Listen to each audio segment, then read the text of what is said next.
All right, class. First off, as always, good day. I'm glad you're here with me.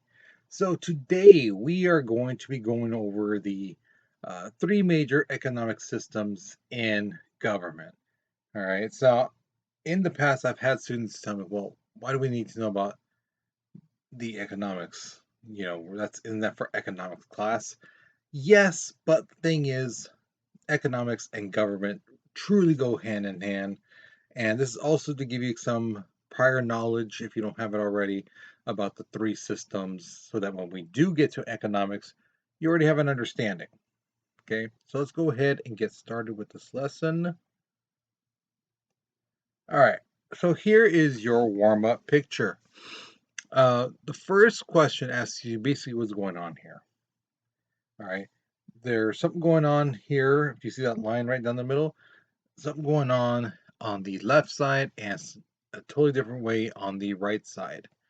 Okay, so look at the money flow.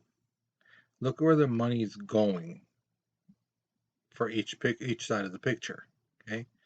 The second question asks you which one is more realistic. Which one of these sides, the left or the right side, do you feel is more how things work in the real world? You know. So look at the picture, analyze it. Okay, and go ahead and answer those questions, right? So pause the video, okay, because we're moving on in three, two, one. All right, so typically, I have done this in other classes. I usually start with capitalism, then go socialism and communism. But this year, I was like, you know what? Let's try something else. Let's see how this goes. Let's throw caution to the wind and let's switch it up. Let's start off with communism this year first, and then socialism, and then capitalism at the end. Let's see how that goes. Okay. So, the first thing this lesson, this video, is going to be about communism. Okay. Now, every one of these three economic systems, they all basically ask the three major economic decisions about what the economic system needs to do. The first one is what and how much should be produced. Every country makes something, whether it's blankets or they have a bunch of gold in the ground, so they make gold bars, gold wiring for your phones, and things like that. Um, they need to decide what are they going to do with this product, stuff. If they have wood, timber, things like that. How much are they going to cut down? What are they going to use it for? Make tables, make toothpicks, what? You know. Then the next thing they have to decide is how goods and services should be produced. Should things be made by hand? Should they be made by computers, and machines? Should it be 50-50? Should it be 75-25? How is this going to work? All right. And the last question they all ask themselves is this: who gets the goods and services? Now, some years ago, I had a student basically tell me, what do you mean, who gets the goods and services? Miss Martinez, money talks. And I'm sure he's just trying to sound cool, this and that. And like I told him, that's true to a certain extent. That's true to people who don't have money or money is the only thing they strive for. But that's not everybody. People who are filthy rich, you know, $1 million is like nothing to them. So if someone's like, oh, this thing costs $1 million, okay. Oh, this is going to cost $1 million to do this, whatever. It's nothing to them. You and me and things like that, $1 million, be like, heck yeah, yeah, I'll take it. But to them, because they have so much, it means nothing. Same thing with governments. They have so much money that, you know, they're not like, I have to have this $1 million. I have to sell this product for $1 million to this other country. Sometimes they're like, no, that country is a jerk. We don't get along with them. We refuse to sell them stuff. It happens, or they'll raise the prices just to hurt that group because they know they need that product, whatever it is, whether it's oil, electricity, resources, water, food, whatever it may be. So yeah, that statement. money talks. It is true, but it not always. Okay. All right. So that guy you see up on the top there, that is Karl Marx. He is a German philosopher and a writer, and he's also the father of communism. Now, he started off as a socialist. But the thing is, he advocated for violent revolution. His mentality was this. You know, um, Sometimes you got to kick someone in the teeth for them to truly hear you. You know, and that's what violent revolution means. That yeah, so he would look at somebody like Gandhi and Martin Luther King, the marching, the peaceful negotiations, things like that. He'd be like, no, that's not going to change things. You need violence because that's when people will listen. That's when those people who are in charge, they'll listen. Is when you cause a riot, you cause chaos, you cause destruction. That's a slap in their face. That wakes them up. Okay, that's his mentality. Okay, he said capitalism would eventually collapse. Maybe not in 10 years, 100 years, 500 years. It just depends on the country. But regardless, however long the span, it will collapse. That's what he said. Now, in 1848, he wrote a little pamphlet called the Communist Manifesto. Okay. And then almost like 20 years later, he writes another book called Capital. And no, that is not a misprint. Okay. Because remember, he's German. And in German, they don't spell capital with the C like we do, they spell it with a K. All right.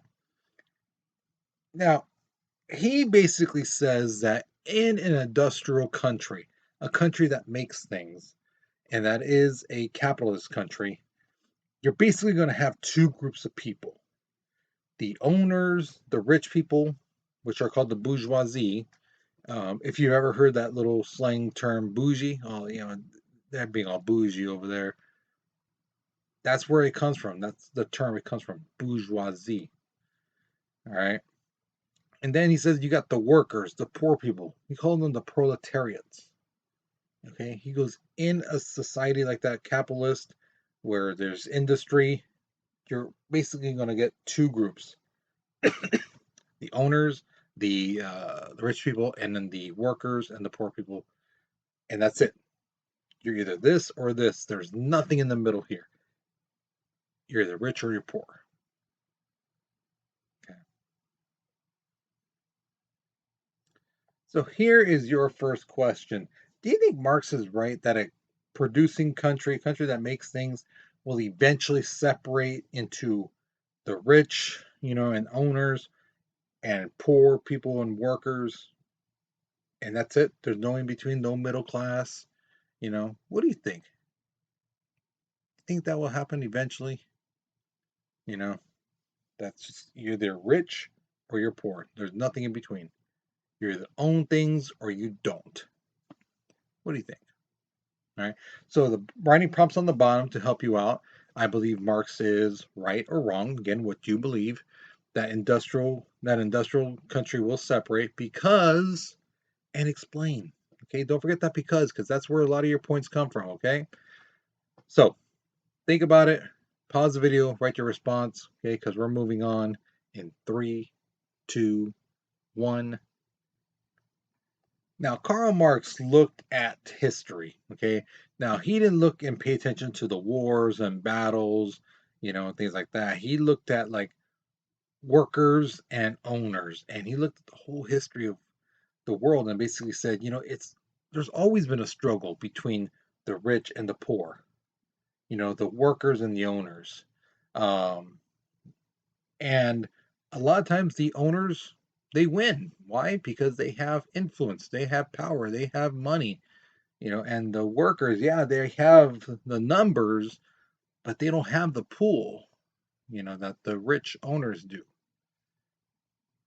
Now, he said as time passes on, I told you about the owners and workers, he said that even that owners group, as time goes on, they're going to get smaller and smaller and smaller. So, where, let's say, 40 groups, 40 families own everything in a country, he's seeing as time goes on, it's going to go down and down to the point where maybe like 3 families own everything. They own all the restaurants, the entertainment, the factories, all that stuff. They own everything, and everyone else is a worker. He says when it gets to that point, that's when the workers will have enough and they will rise up and overthrow not only the government, but the rich people. So if you've ever seen the movie The Dark Knight Rises, that's the one with Bane when he basically takes over Gotham and uh, tells the people, take over. This is all yours. And all the people go into the rich towns and drag the rich people out. Start destroying their stuff, drinking their champagne and things. That's what basically Marx is saying. That's what's going to happen. That when the rich people get so small and they have everything, and there's so many poor people who have nothing, that those poor people will rise up and take over.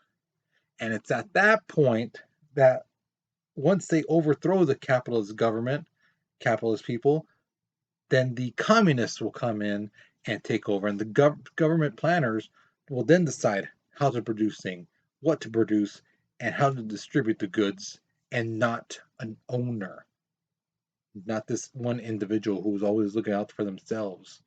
It's going to be the government, and the government is going to be taking care of the people. That's what he says. Okay.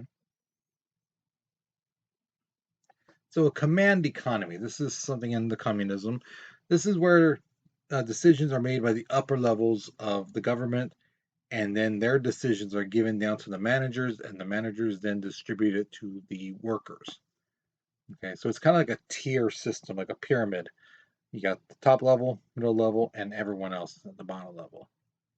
Okay. Now, in a communist country, the government owns everything. Everything. They own the lands, natural resources, the factories, industries, the banks, transportation, all that stuff they own. So, like I said in class, excuse me, sorry, I belched a little. Um, in this country right now, if you were burying your dog in the backyard and you struck, you know, oil, and big oil starts shooting out of your backyard, you would become a billionaire because that oil is on your property. And guess what? Now it's yours and you can sell it to an oil company. Okay. In a communist country, if you did that and oil starts shooting out your backyard, you don't own that land. You don't own that natural resources. The government does. Maybe the most they'll do for you is move you to another place and give you a little pat on the back saying thank you, and that's about it. They don't have to give you anything. Why? Because again, that's theirs. Okay. They also have control of mass communication, things like newspapers, magazines, television, radio, movies. If you've never seen the movie The Interview, um, that was a movie that really ticked off the Koreans, particularly the Kim Jong Un, North Korea, because it made fun of them. So that movie was banned in that country, because they saw it as a personal attack and things like that.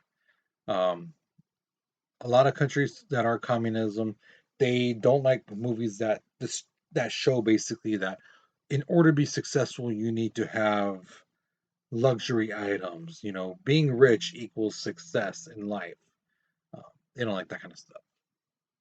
Okay. Now, what country is like that in the world today? Great example, China, also known as the People's Republic of China. Okay.